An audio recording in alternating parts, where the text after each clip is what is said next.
ओम शांति। आज बाप दादा के 21 अक्टूबर 2021 के ईश्वरीय महावाक्य हैं। मीठे बच्चे, तुम्हारे जैसा सौभाग्यशाली कोई नहीं, क्योंकि जिस बाप को सारी दुनिया पुकार रही है वह तुम्हें पढ़ा रहे हैं। तुम उनसे बातें करते हो। प्रश्न: जिन बच्चों को विचार सागर मंथन करना आता है उनकी निशानी क्या होगी? उत्तर: उनकी बुद्धि में सारा दिन यही तात लगी रहती कि कैसे सबको रास्ता बताएं, कैसे किसका कल्याण करें। वह सर्विस के नए नए प्लान बनाते रहते हैं। उनकी बुद्धि में सारा ज्ञान टपकता रहता है। वे अपना टाइम वेस्ट नहीं करते। ओम शांति। बच्चों के आगे निराकार परमपिता परमात्मा बोल रहे हैं। यह बच्चे ही जानते हैं। भगवान को ऊंच कहा जाता है, ऊंचा उनका ठाव है, रहने का स्थान तो मशहूर है। बच्चे जानते हैं हम मूल वतन में रहने वाले हैं। मनुष्यों को इन सब बातों का पता नहीं है। गॉड फादर बोलते हैं, तुम बच्चों बिगर ऐसा कोई मनुष्य नहीं जिसको पता हो कि निराकार भगवान बोलते हैं। निराकार होने के कारण कोई की बुद्धि में नहीं आता कि भगवान वाच कैसे हो सकता है। पता न होने के कारण गीता में कृष्ण का नाम दे दिया है। अब बच्चों के आगे बोल रहे हैं, सम्मुख होने बिगर तो सुन नहीं सकते। दूर से भल सुनते हैं परंतु निश्चय नहीं होता। सुनते तो हैं भगवान वाच, यथार्थ रीति तुम जानते हो। भगवान तो शिव बाबा है, प्रैक्टिकल में जानते हो। बाबा हमको ज्ञान सुना रहे हैं। तुम्हारी बुद्धि झट ऊपर में चली जाती है। शिव बाबा ऊंचते ऊंच रहने वाला है। जैसे कोई बड़े आदमी क्वीन आदि आती हैं तो जानते हैं यह फलानी जगह की रहने वाली हैं, इस समय यहाँ आई हैं। तुम बच्चे भी जानते हो बाबा आया है हमको ले जाने। हम भी बाबा के साथ वापस जाएंगे। हम परम धाम के रहने वाले हैं। तुमको अब बाप और घर याद पड़ता है। वही बाप सृष्टि का रचयिता है। बाप ने आकर तुम बच्चों को मूल वतन, सूक्ष्म वतन, स्थूल वतन का राज समझाया है। जिसकी बुद्धि में है वही समझेंगे। बरोबर हम पुरुषार्थ कर रहे हैं भविष्य 21 जन्मों के लिए बाप से वर्षा लेने। पुरुषार्थ तो करना ही है, पुरुषार्थ को कभी भी छोड़ना नहीं है। स्कूल के बच्चे जानते हैं जब तक इम्तिहान हो तब तक हमको पढ़ना ही पढ़ना है। एम ऑब्जेक्ट रहती है, हम बड़े से बड़ा इम्तिहान पास करेंगे। एक कॉलेज छोड़ दूसरे तीसरे में जाएंगे। मतलब तो पढ़ते रहना है। बड़े आदमी का बच्चा होगा तो ज़रूर बड़ा इम्तिहान पास करने का ख्याल होगा। तुम जानते हो हम बहुत बड़े बाप के बच्चे हैं। दुनिया में किसको पता नहीं है हम शिव बाबा की संतान हैं। तुम बहुत बड़े ऊंचते ऊंच बाप के बच्चे हो। बहुत बड़ी पढ़ाई पढ़ते हो। जानते हो यह ऊंचते ऊंच पढ़ाई है, पढ़ाने वाला बाप है तो कितना उमंग और खुशी में रहना चाहिए यह किसको भी समझा सकते हो। हम बहुत बड़े ते बड़े बाप के बच्चे हैं। बहुत बड़े सतगुरु के मत पर हम चलते हैं। टीचर की गुरु की मत पर चलना होता है ना, उनको फॉलोअर कह देते हैं। यहाँ बाप की मत पर भी चलना है, टीचर की मत पर भी चलना है तो गुरु की मत पर भी चलना है। तुम जानते हो वह हमारा बाप टीचर सतगुरु है, उनकी मत पर जरूर चलना है। यह तो एक ही है, ऊंचते ऊंच है शिव बाबा। वह बोलते हैं। बाबा बच्चों से पूछते हैं। शिव बाबा बोलते हैं। अच्छा, शंकर बोलते हैं, ब्रह्मा बोलते हैं, विष्णु बोलते हैं। किसी ने कहा शिव और ब्रह्मा बोलते हैं, विष्णु व शंकर नहीं बोलते। विष्णु के 2 रूप लक्ष्मी नारायण कहते हो तो फिर क्या बोलते नहीं हैं? गूंगे हैं?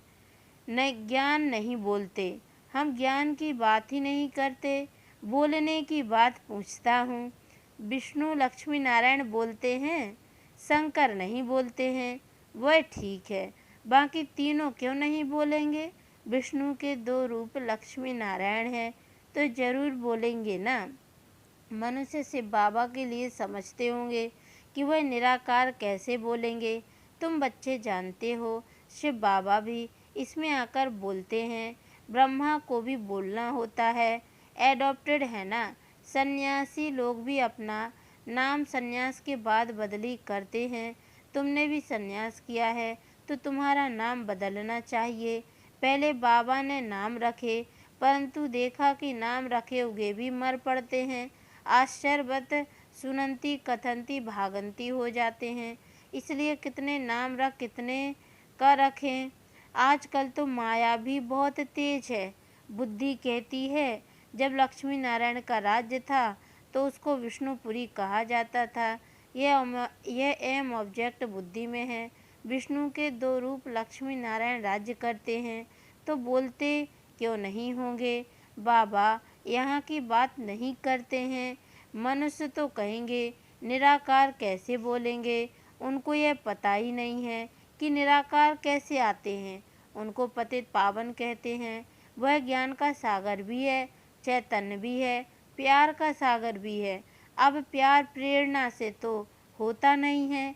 वह भी इसमें प्रवेश कर बच्चों को प्यार कर सकते हैं ना। तब कहते हैं हम परमपिता परमात्मा की गोद में आते हैं।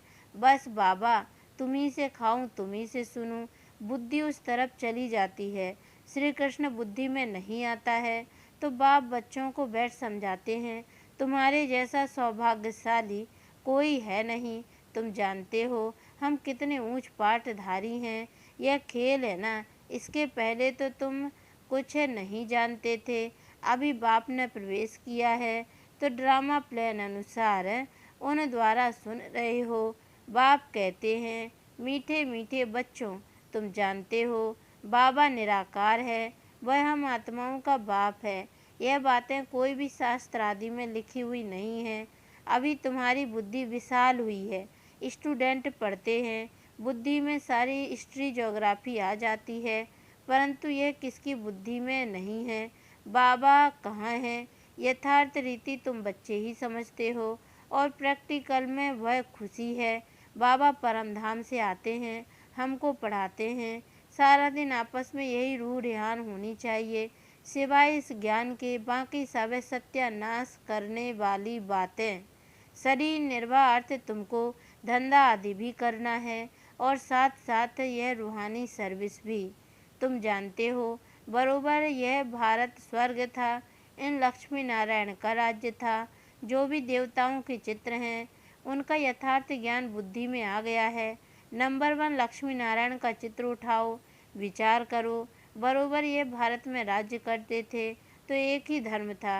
रात पूरी हो दिन शुरू हुआ अर्थात कलयुग पूरा हो सतयुग शुरू हुआ। कलयुग है रात सतयुग है सुबह। विचार सागर मंथन करना है कि इन्होंने यह राज्य कैसे पाया। जैसे कहा जाता है सागर में पत्थर डालो तो लहरें उठेंगी तो तुम भी पत्थर मारो मनुष्यों को समझाओ। यह ख्याल करो भारत में देवी देवताओं का राज्य था ना। जिन्होंने ही फिर भक्ति मार्ग में मंदिर बनाए हैं जिसको फिर लूट गए हैं। कल की बात है ना। अभी भक्ति मार्ग है तो जरूर उसके आगे ज्ञान मार्ग होगा। यह सब बातें अभी तुम्हारी बुद्धि में हैं। बाप भी आकर अपने जीवन कहानी बताते हैं। तुमको यह याद क्यों नहीं पड़ती है। बाबा आकर के हमको यह सारी नॉलेज सुनाते हैं। समझ भी चाहिए ना। किसको भी यही बात सुनाओ। यह चित्र है अहम ऑब्जेक्ट है। यह लक्ष्मी नारायण तो सबसे बड़े किंग क्वीन हो गए हैं। भारत स्वर्ग था ना। कल की बात है फिर इन्होंने यह राजगद्दी कैसे गवाई है। अपने बच्चे भी भल यह सब सुनते हैं परंतु कभी बुद्धि में टपकता नहीं है। बुद्धि में याद भी नहीं आता। अगर याद आता है तो औरों को भी समझा सकते हैं। है तो बहुत सहज है। तुम यहाँ आते हो लक्ष्मी नारायण जैसा बनने। समझाया गया है 5000 वर्ष की बात है। इससे लॉन्ग एगो कोई होता नहीं। सबसे पुराने से पुराना भारत की कहानी यह है। रियलिटी में सच्ची सच्ची कहानी यह होनी चाहिए। सबसे बड़ी कहानी यह है इन्हों का राज्य था, अभी वह राज्य है नहीं, जरा भी किसको पता नहीं है। तुम्हारी बुद्धि में नंबर बार टपकता है। बाप कहते हैं मुझे याद करो, वह भी पूरी रीति कोई याद नहीं करते हैं। बाप बिंदी है, हम भी बिंदी हैं, यह भी बुद्धि में ठहरता नहीं है। कोई कोई की बुद्धि में तो अच्छी रीति टपकता है। किसी को बैठ समझाते हैं तो 4-5 घंटे भी लग जाते हैं। यह बहुत वंडरफुल बातें हैं। जैसे सत्यनारायण की कथा बैठकर सुनते हैं ना, 2-3 घंटे बैठ सुनते हैं। जिसकी दिलचस्पी होती है, इसमें भी ऐसे है, जिसको बहुत रुचि होगी उनको और कुछ सूझेगा ही नहीं, बस यह बातें समझने में ही मज़ा आता है। यह बातें अच्छी लगती हैं, समझते हैं बस इस सर्विस में ही लग जाएं, दूसरा धंधा धोरी आदि सब छोड़ दें। परंतु ऐसे तो कोई को बैठना नहीं है। तो तुम बच्चे ये सत्यनारायण की कहानी सुन रहे हो, अभी तुम्हारी बुद्धि में कितनी अच्छी बातें रमण करती हैं। हम यह वक्खर सामग्री डिलीवरी करने के लिए एवर रेडी हैं। वक्खर हमेशा रेडी होना चाहिए। यह चित्र भी तुम दिखाकर किसको भी समझा सकते हो। इन लक्ष्मी नारायण को यह राज्य कैसे मिला, कितना वर्ष आगे यह विश्व के मालिक थे। उस समय सृष्टि में मनुष्य कितने थे, अभी कितने हैं। कुछ ना कुछ पत्थर डालना चाहिए तो विचार सागर मंथन चले। अपने इस कुल का होगा तो झट लहर जाएगी, अपने कुल का नहीं होगा तो कुछ भी समझेंगे नहीं, चले जाएंगे। यह नब्ज देखने की बात है। तुम्हें सिवाय इस मीठे मीठे ज्ञान के बाकी कुछ भी बोलना नहीं है। अगर ज्ञान के सिवाय कुछ भी बोलते हैं तो समझो वह इविल है, उनमें कोई सार नहीं है। हमारे पास ऐसे बहुत बच्चे हैं जिन्हें सुनने का बड़ा शौक होता है। बाप समझाते हैं इविल बात तो कभी भी सुननी नहीं चाहिए, कल्याण की बातें ही सुनो, नहीं तो मुफ्त अपनी सत्यानाश कर देंगे। बाप तो आकर तुम्हें ज्ञान ही सुनाते हैं, सृष्टि के आदि मध्यंत का राज समझाते हैं। कहते हैं और कोई भी बात मत करो, इसमें बहुत टाइम वेस्ट करते हो। फलाना ऐसे है, वह ऐसा करता है, उसे इविल कहा जाता है। दुनिया की बात अलग है, तुम्हारा तो एक सेकंड का टाइम बहुत वैल्यूबल है। तुम कभी भी ऐसी बातें नहीं सुनो, नहीं करो। इससे तो तुम बेहद के बाप को याद करो तो तुम्हारी बहुत कमाई है। जहाँ तहाँ बाप का परिचय जाकर दो, यही रूहानी सर्विस करते रहो। सच्चे सच्चे महावीर तुम हो, बस सारा दिन यही तात रहे। कोई हो जिसे यह रास्ता बताएं। बाप कहते हैं मुझ अल्प को याद करो तो बेबादशाही मिल जाएगी। कितना सहज है, ऐसे ऐसे जाकर सर्विस करनी चाहिए। बच्चों को सर्विस पर बहुत ध्यान देना चाहिए, अपना और दूसरों का कल्याण करना चाहिए। बाप भी तुम बच्चों को समझाने के लिए ही आए हैं ना, तुम बच्चे भी आए हो पढ़ने और पढ़ाने, टाइम वेस्ट करने या सिर्फ रोटियां पकाने तो नहीं आए हो। सारा दिन बुद्धि सर्विस में चलनी चाहिए।